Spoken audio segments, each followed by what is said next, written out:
Jovem Pan News.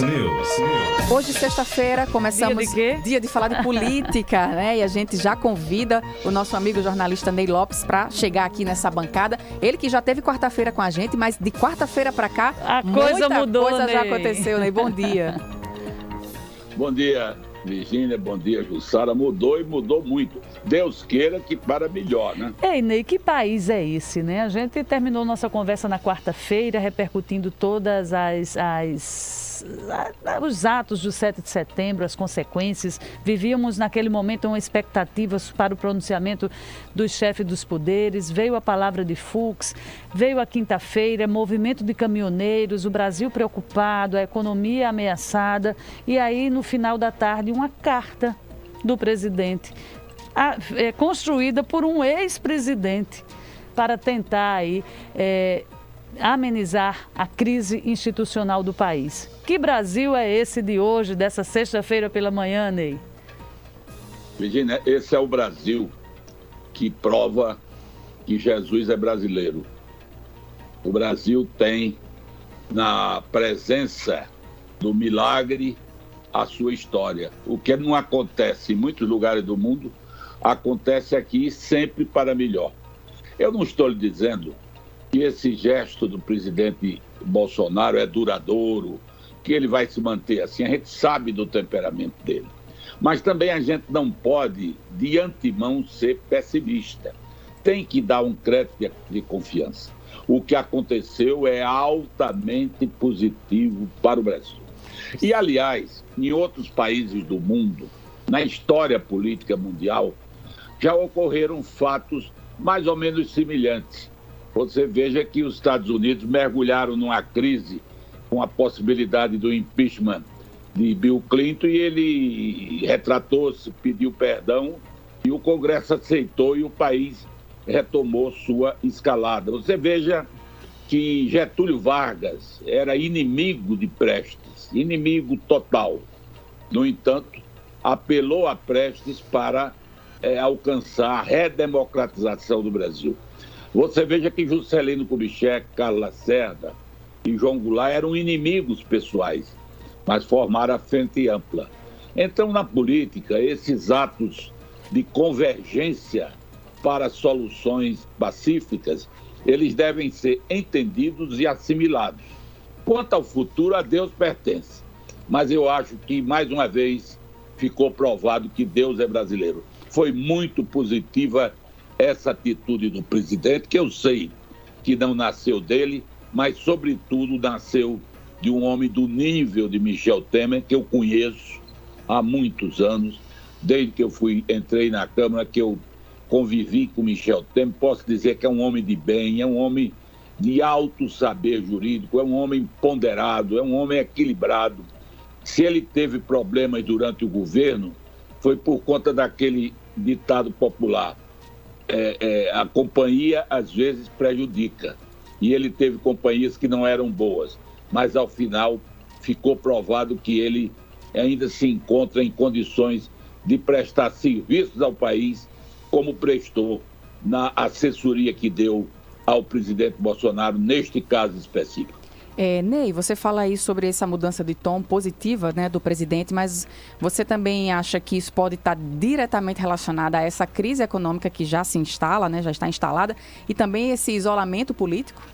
Aí eu pergunto, quem o presidente temeu para concordar com o texto que o Brasil tomou conhecimento de ontem? Temeu Fux?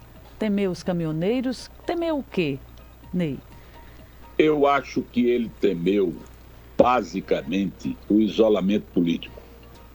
Ele começou a perceber que ele ia ficar só, porque ninguém embarcaria num barco furado desse. E ele ficando só, o Supremo teria uma ação mais decisiva, a Justiça Eleitoral, os caminhoneiros, etc. Agora, há um dado, Virgínia e Jussara, que eu soube que foi determinante para a decisão do presidente. Foi o agronegócio, a pressão do agronegócio. Você sabe que hoje o Brasil depende do agronegócio. Se houver um colapso do agronegócio, aí não tem jeito, nem salário o governo paga aos servidores. E os líderes do agronegócio, sob o comando da ministra Tereza Cristina, que é uma grande ministra, foram ao presidente e disseram: olha, presidente, com as estradas fechadas, nós não escoamos nossa produção. Com a inflação aumentando, o dólar também, o agronegócio vai entrar em crise. E isso significa que o país mergulhará numa crise econômica nunca vista. O presidente apavorou-se, e era para apavorar-se. Então, além de todos esses fatores, a pressão do agronegócio foi decisiva para que o presidente aceitasse conversar e, sobretudo, aceitasse os termos da declaração proposta por Michel Temer. E Ney, o que eu achei interessante, todo esse processo aí que envolveu a paralisação e esse detalhe que você traz da força do agronegócio para tentar reverter, né, essa pauta de mobilização que o Brasil estava vivendo no dia de ontem, foi justamente o próprio movimento, Jussara Corrêa, ouvintes, o próprio movimento desconfiou de que aquele áudio do presidente, e a gente até mostrou no Jornal da Manhã, seria do presidente da República pedindo para eles recuarem, dizendo naquelas palavras de Bolsonaro, como ele costuma falar, isso não vai ser legal para a gente, vai ser ruim para a nossa economia.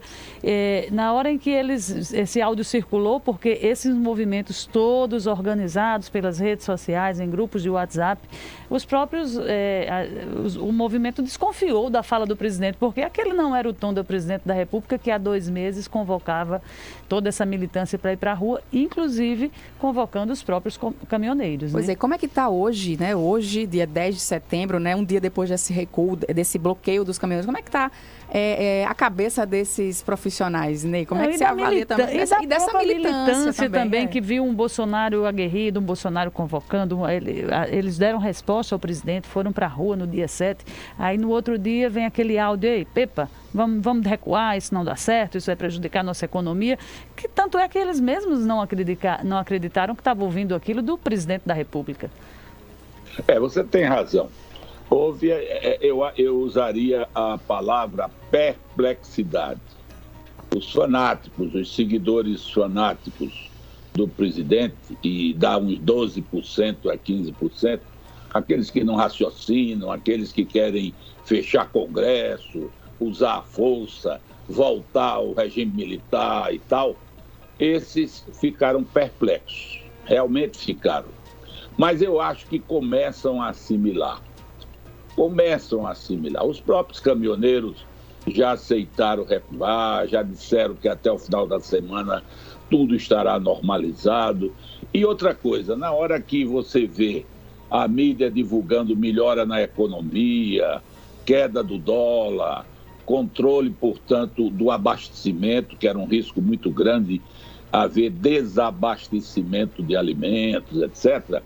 Então, a gente vê que eles próprios, os caminhoneiros, como esses grupos radicais, eles recuam, entendem, vão acompanhar, mas eu não vejo grande problema. O problema maior que a gente poderia levantar, mas eu também faço um voto de confiança, é no próprio presidente. Mas eu acho que ele não vai voltar à intensidade do que era, não por uma razão simples.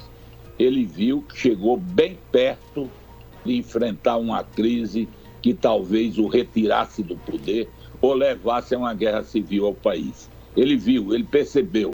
Sabe por quê, Virgínia e Jussara? Porque a gente tem que, nessa análise, prestar uma homenagem também às Forças Armadas brasileiras.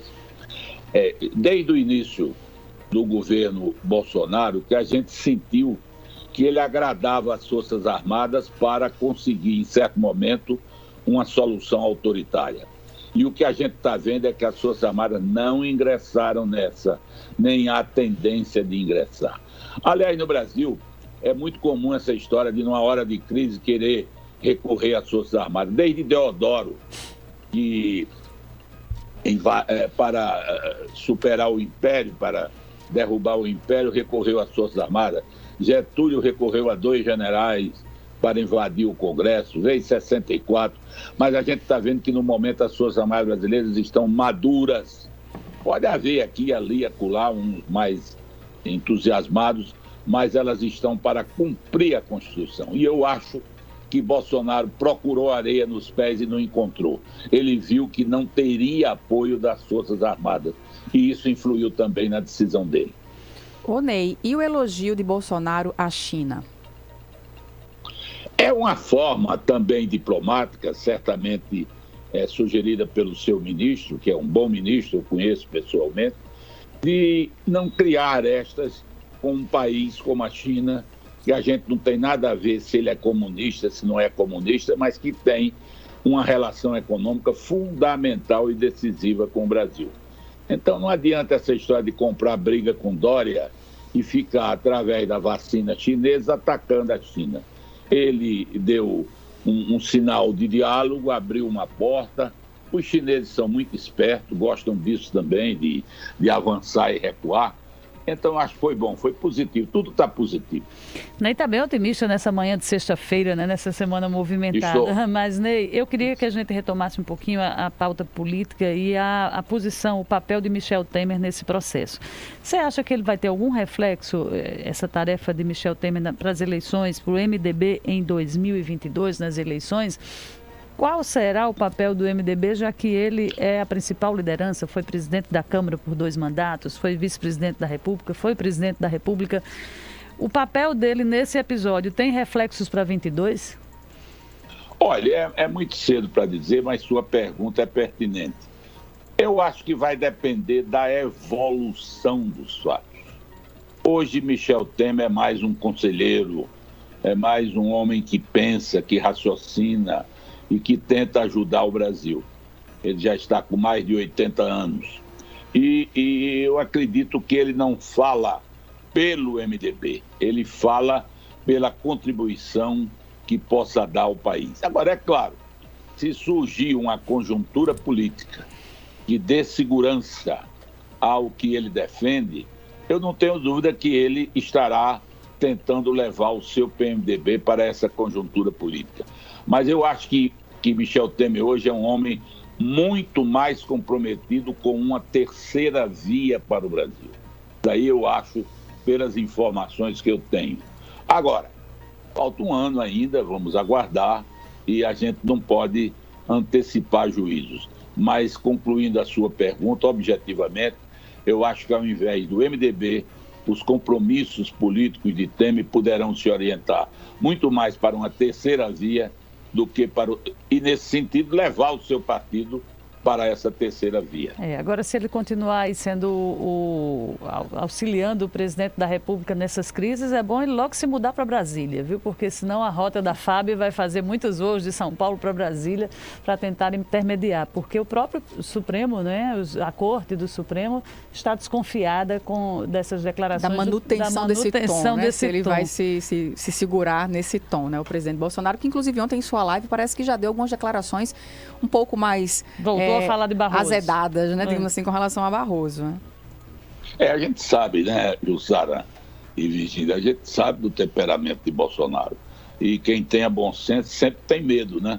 Porque ele diz uma coisa, de repente fala demais. É a CPI da boca, né, Virgínia? Essa CPI Ney sempre defende aqui com a gente. Esse é o problema maior. Ele faz com as mãos, destrói com os pés. Agora, eu estou otimista. Eu estou otimista pelo seguinte: ele chegou à beira do precipício e está consciente de que chegou à beira do precipício. E não vai querer lançar-se num suicídio.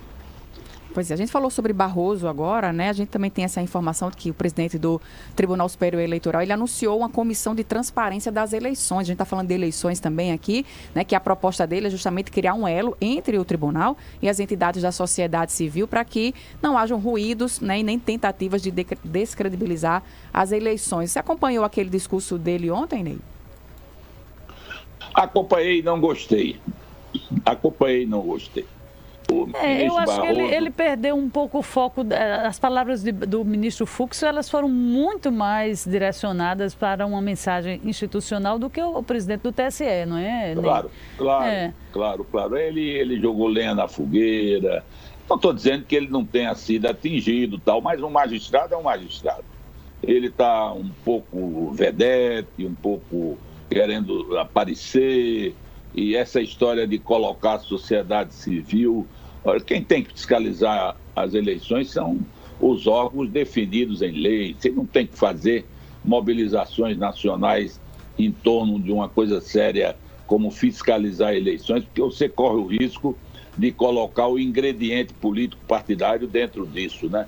Eu não gostei da posição do Barroso. Ele podia ter sido comedido ou podia não ter falado. Eu não gostei. Já tínhamos aí a fala do ministro Fux, que representou não só o Esse ministro, foi melhor. Né? Esse falou por todo o Supremo. Né? Muito equilibrado. Mas a gente termina uma semana, vem outra, né? A próxima semana o Congresso vai voltar à sua normalidade, né? Ontem, desde as manifestações de 7 de setembro, que o Senado, por exemplo, suspendeu as atividades, semana que vem volta tudo. Temos aí sistema político eleitoral do país para ser analisado. Que semana você se prepara para enfrentar na política nacional? Você que está sempre de olho também no futuro, né? Nesse futuro próximo. O que vem do Congresso semana que vem, Ney? Olha, eu acho que o desdobramento da próxima semana será em torno da votação de ontem, quando o Congresso aprovou pontos polêmicos, como, por exemplo, manter as coligações que está para ser votado no Senado, já que foi votado na Câmara. Isso é uma coisa muito ruim, manter as coligações da forma como vem sendo feita, elas descaracterizam os partidos, elas abrem porta para as negociatas. É preciso valorizar o partido, cada um andando com os seus próprios pés. Esse e outros temas que estão vinculados ao Código Eleitoral, eu acho que irão dominar a semana. E Deus queira que não recrudesça nada em torno de crise no Palácio do Planalto, né? Pois é, a gente também falou em crise aí, a gente também tem uma crise econômica instalada. Hoje a gente trouxe aqui essa informação logo no início do jornal, né, sobre essa questão da inflação do mês de agosto, né, a maior para o mês em 21 anos, né, Virgínia? Em alguns estados em 10%, né, muito acima do que os especialistas estavam prevendo, inclusive, né? Os reflexos disso para política nacional, Ney. E para o consumidor a gente já sabe, porque a gente está sentindo isso no dia a dia, né? Os preços dispararam e essa inflação em alguns estados chegou a 10%, é um percentual histórico, nunca visto para um mês de agosto no país. Olha, Virgínia, há um exemplo que é emblemático em política sobre influência de fatores econômicos. Foi Bill Clinton, né? Ele estava na campanha, começou a cair, aí ele analisou, olhou para o marqueteiro dele e mandou que mudasse a linha. Diz, olha, é economia, dizem até que ele usou o termo imbecil. Então, o marqueteiro mudou a orientação, passou a abordar a economia que estava em crise por conta da guerra do Kuwait, que o Bush gastou muito dinheiro, e ele ganhou a eleição, Bill Clinton.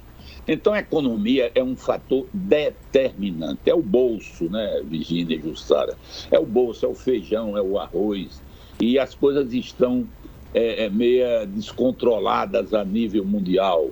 A gente está vendo que as oscilações do câmbio, as oscilações no mercado, elas ocorrem de forma abrupta. A gasolina, os combustíveis, eles estão tendo altas inexplicáveis. E nem os governos podem controlar por conta das legislações internas. Então a gente vê que é possível haver um recrudescimento dessa crise se os problemas econômicos se acentuarem. Perfeitamente possível. Mas Deus queira que, da forma como a economia dá sinais de crise, ela também, pelo menos, se estabilize. Ontem a notícia foi boa, né? A Bolsa melhorou, o dólar caiu. Vamos ver se as coisas melhoram. Eu estou muito otimista mesmo, viu? Ney, tem um manifesto também da Fiesp, né? Pedindo aí pacificação política e estabilidade. Ele foi anunciado hoje, o texto já foi publicado. Eu vi aqui que me parece que vai ser publicado amanhã, é isso mesmo? Vai ser publicado até antes do nosso jornal. O presidente da Fiesp deu uma entrevista sobre isso. É uma posição dos empresários da Fiesp, apoiando a posição do presidente Bolsonaro, que teve boa repercussão. Eu só achei que pisou na bola o Dória, né? O Dória, virou um rato, acusando o Bolsonaro de ter agido errado. Ele teve uma oportunidade de ter altivez, o João Dória. Ele foi contra a posição do Bolsonaro. O Roberto Jefferson também foi contra, mas esse era de se esperar, né? Ele é uma pessoa irrequieta, eu conheço, foi meu colega, sempre foi desse jeito.